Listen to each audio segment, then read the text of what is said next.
नमस्कार मित्रांनो, मी चैतन्य स्वागत करतो माझ्या 30 दिवसाच्या मिनी ब्लॉग सिरीज मध्ये आणि आजचा 9वा दिवस. तर मित्रांनो, आज सकाळ सकाळी स्वराज माझ्याकडे आला आणि स्वराज मला म्हणतो, कसा दादा आपण माशाला जाऊया. म्हटलं चालेल. आणि आज रविवार पण होता, तर त्याला म्हटलं मासे कसे पकडायचे. तर तो म्हणतो माझ्याकडे एक उपाय आहे, आपण भरण्या लावूया मस्तपैकी आणि त्या भरण्या जर लावल्या नाही की मासा भरपूर भेटतो. तर म्हटलं आण. तर भरण्या आणल्यानंतर त्याचे डिझाईन बघा कशा प्रकारे केले.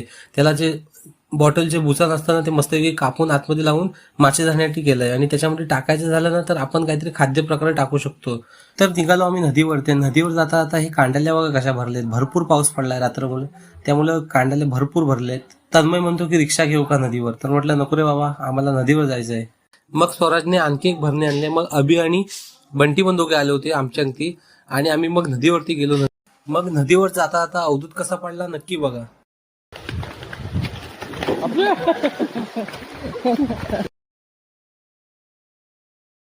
तर आम्ही नदीवरती आलो. नदीवरती आल्यानंतर माझ्याकडे जी भरणी होती ती मी तन्मयजीकडे दिली आणि ते तिघं जर नदीत गेले आणि आम्ही पुलावरती होतो आणि मग त्यांनी सगळीकडे लावल्या.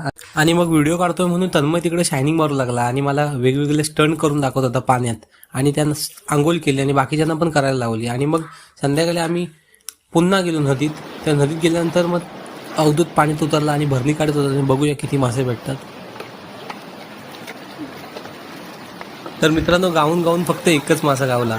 तर मित्रांनो, आजचा मिनी ब्लॉग कसा वाटला नक्की सांगा आणि